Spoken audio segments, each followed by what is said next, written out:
Hello Internet, I'm Felix the Snack, and this is just a thought. Lately I've been thinking about reality and how everyone seems to live in a different one. The idea of reality tunnels is something that I've been thinking a lot about. A lot of people get things mixed up, facts, opinions, or experience, and then they project that as reality. I noticed a lot of people like to take their opinion, point of view, or experience and express it as if it's the one true reality. One of the things that makes a huge impact on reality is what people consider facts. But do facts even exist? That's a question we're not really going to talk about in this video. We're just going to assume that they do for the sake of argument. First of all, some things that aren't facts are opinions or individual experiences. Opinions are just individual thoughts, and experiences can be true for the individual but not have any reflection on other people's realities or what happens commonly. And then there's science, which a lot of people love and a lot of people hate. But science is pretty much the study of facts, and a lot of people use science to support their opinions, thoughts, beliefs, or facts. Other things that technically aren't facts are theories. A lot of scientific theories can be statistically proven by facts, but aren't necessarily widely accepted as completely provable, like gravity or the chemical reaction people like to call love. A lot of people that I run into that like to do debates or just talk in general about things that they're very adamant about consider themselves realists. They believe in an objective truth. They believe in facts. They believe that things exist the way they do, regardless of if anyone's observing them or thinking about them. So if a tree falls in the middle of the woods and no one's around to hear it, it still makes a sound according to this philosophy. Other people like to argue, who cares? The tree isn't hurting anybody, and if it thinks it makes a sound, that's great, and if not, it doesn't really affect me at all. Now that we've taken a look at facts, opinions, and experiences, another thing we have is illusions. Some people say that seeing is believing, but when you have things like heat waves and optical illusions, you can look at things and think you know what you're seeing, but the light is just playing tricks on you. Things aren't always as they appear. And if you look at things a different way or from a different perspective, you can see that the thing that you thought you saw is actually something else also or instead. A lot of people are accusing others of rejecting reality or rejecting facts or rejecting science. One thing that can cause people to reject things that are considered facts might be the ego. The ego is known as the perception of self, or self-importance, otherwise how you perceive yourself. There are people who think of themselves as having learned all the facts and understanding them perfectly, so when new information is presented, this threatens their sense of security. There's no way I'm going back to college. I'm a teacher. I'm done learning. Which can be really scary for a lot of people. Like some people switching from religion to science. Some people who go through this transition learn new evidence that they weren't previously exposed to on evolution and things like that. And that can be very jarring. Finding out that people crawled out of the sea instead of being created as wholly human is a lot to take in. A really fun example, though, is the Pluto being a planet thing. I don't think Pluto's a planet. Of course Pluto's a planet, son. I learned that in the 3rd grade. They changed it in 2006. I disagree. There's a lot of debate on whether or not it is or isn't a planet, despite scientists already saying that they think it's too small, despite thinking it was big enough. But they learned in school that Pluto was a planet, and there are 9 planets in our solar system. And how dare scientists change their mind when they've already memorized it, learned it, and it no longer affects them? People tend to prefer to be comfortable and not really like change, and learning new information can be really challenging because then you would have to think about it, remember it, and internalize it as your new reality. And some people really like Sailor Pluto, even though the moon's not a planet and Sailor Moon is definitely still a Sailor Scout, so I think you're gonna be okay. One thing about rejecting new information or changes to your perceived reality can lead to tunnel blindness. Young people are usually better at accepting new information because every grade of school presents new facts about rocks and science and the states of water, human biology, and the solar system. But once people have graduated school or rejected going to secondary school, they really don't like having to rethink things that they've already learned. The reason I think this is super popular is because a lot of people work really, really hard, long hours under capitalism. And you're working, possibly multiple jobs, possibly while going to school, possibly while raising a family. That doesn't leave a lot of time for you to ponder things that don't really affect you, like, is purple a real color or just an optical illusion? Chances are that won't really come into play in your day-to-day life. So why waste time thinking about purple when you could be relaxing after work? Or studying things that you actually find interesting. Another really big concept regarding reality that I've been thinking about is words. There are many dictionaries in many languages, but because I have Google and speak English and live in America, I'm going to be focusing on the connotation and Google definition of America in English. People use words every day to communicate, often in the same language. However, when people argue reality, oftentimes they're debating the meanings of words. As time goes by, the dictionary has been rewritten many times, and things like retronyms get invented. A good example of a retronym are black and white films. Back in the day, we only had films. They were in black and white, but we didn't have color film until we had color film. And then instead of calling it film and color film, we called it film and black and white film. I have no idea what it was like for all the people alive back then to experience that change in wording, so we can probably either assume that they fought real hard about it, or they didn't care because it didn't really matter that much, and they were just super stoked to be watching films in color. Other than the definitions of words, I've seen a lot of people have trouble with the connotations of words. They just dismiss connotation altogether. Back in the day, the word feminism used to mean equal rights regarding women having the same rights as men. But then when people started making cringe compilations and recording people having mental breakdowns, it became popular to know feminism not as equal rights for men and women, but misandry, or the hatred of men and the superiority of women. Are you a feminist? Oh gosh, no. Why is that? I don't know what it means in Europe, but in this country it tends to mean an angry, man-hating lesbian. Well, it doesn't, does it? It does! The fact that you have the right to vote, do you appreciate that? I don't think you want to push me on that one.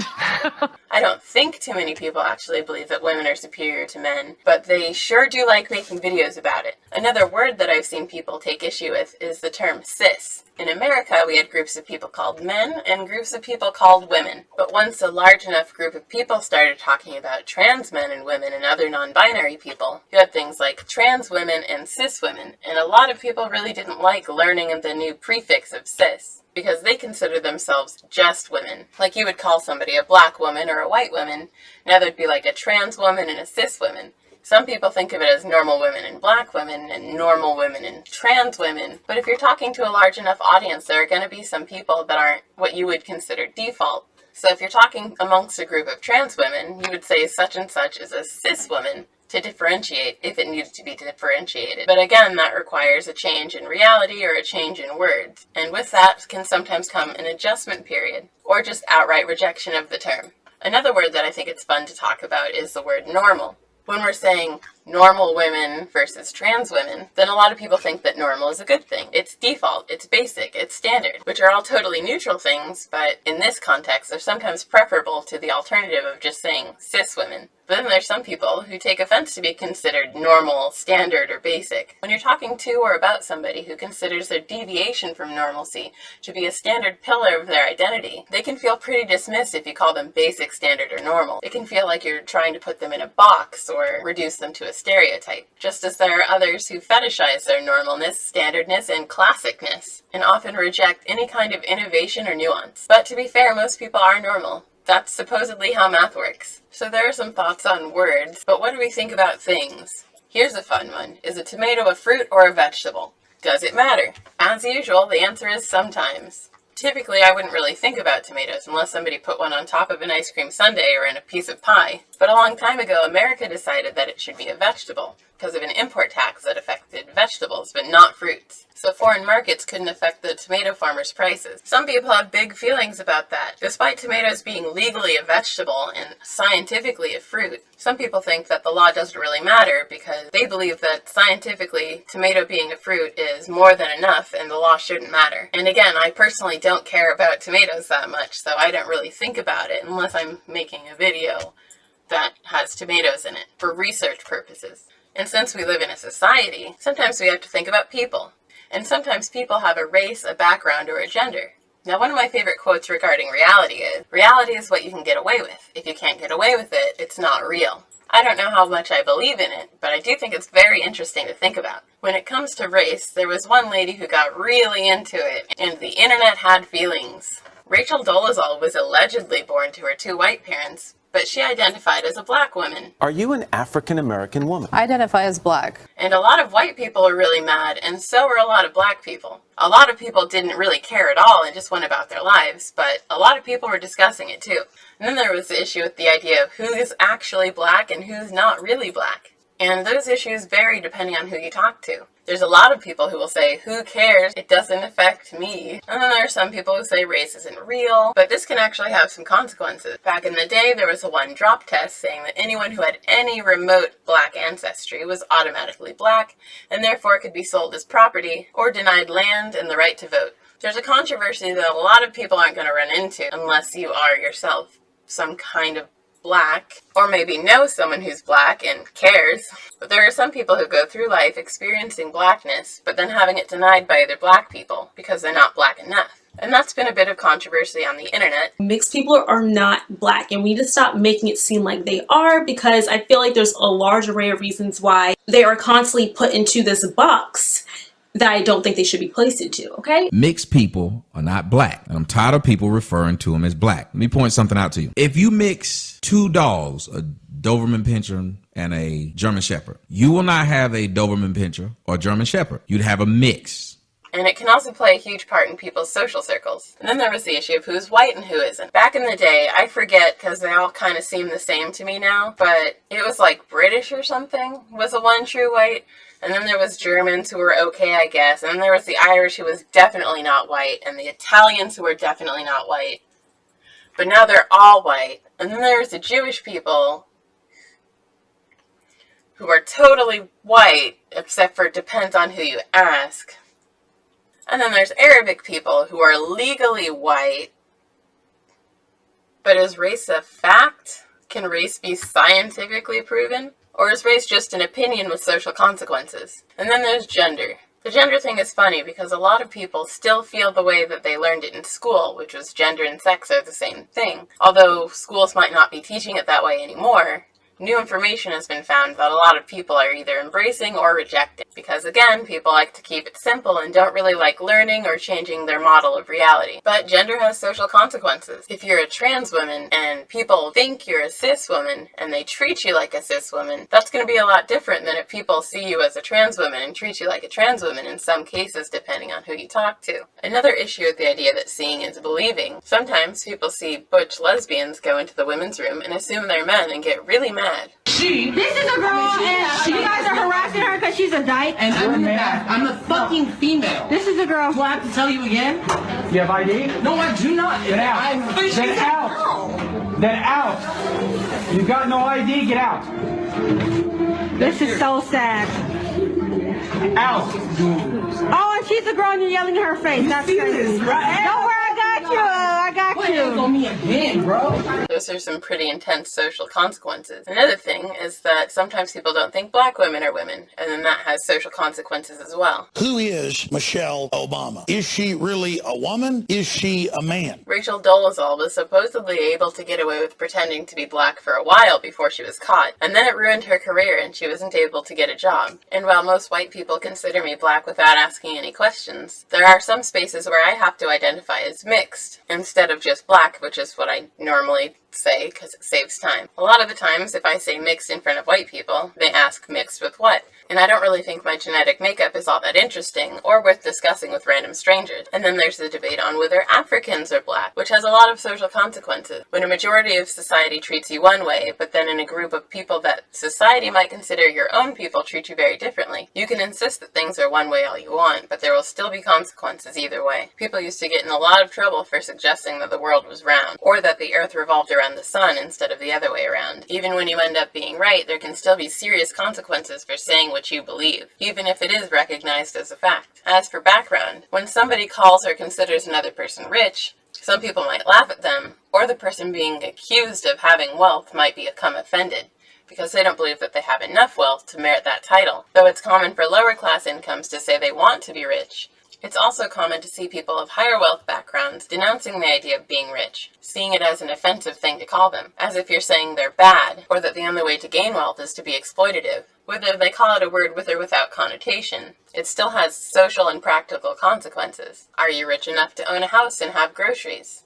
Can you pay rent? Do you have the ability to own a car? Can you support your family? Are you safe in an emergency? Can you buy a yacht? It really depends on who you're talking to. If you're talking to a bunch of people who own yachts, they might not consider anyone who can't afford to own a yacht rich. But if you're talking to a bunch of people who can't even afford to own an apartment, the thought of yachts probably won't even cross their mind. What you can get away with is going to be different depending on where you are and who you talk to. Everyone has a belief system, but it's not always going to be religion. A lot of people take politics very seriously. almost to the point of it seeming like religion, or even being based on a religion. These belief systems can affect how we think about things, people, concepts, and words. And when we run into someone with a different belief system, it can sometimes feel like we're talking to someone from another planet, or someone who lives in another reality. This is where I see a lot of fights start. Conversations break down into arguments as people ignore nuance and try to project their reality onto someone else. While that other person might have completely different experiences and values, people get so wrapped up in their own belief system, or reality tunnel, and defend it at all costs. Unfortunately, it's very rare to see somebody consider another's belief system and take it into account when they're having a conversation, though I do like to ask a lot of questions when I'm talking. People sometimes think it's silly to ask definitions of words like, what is a woman? Even though from my perspective and in my experience, everyone has a very different answer to that question. Sometimes people's answers are so different, it's like I brought up an entirely different word. But I guess that's where the idea of a growth mindset and a fixed mindset comes from. If you're open to new ideas and new information, you have a growth mindset. Your reality can grow bigger and consume all kinds of contradicting thoughts, ideas, and perspectives. But if you have a fixed mindset, you might be happy staying in a small town forever where everyone around you might have the same ideas as you, unless they spend most of their time on the internet, where they can be exposed to all kinds of different ideas. I do like the idea of the more you know, but the more you think sounds way more fun. You don't have to accept anyone else's belief system or believe any of the things that they think are facts. You don't have to take a person's word for it, but you can always do some research. I think it's fun to stay curious, but that's just a thought. Thank you to anyone who made it all the way through my second YouTube video. Feel free to like, share, and subscribe for future content and better audio. Feel free to check out my all links in the description.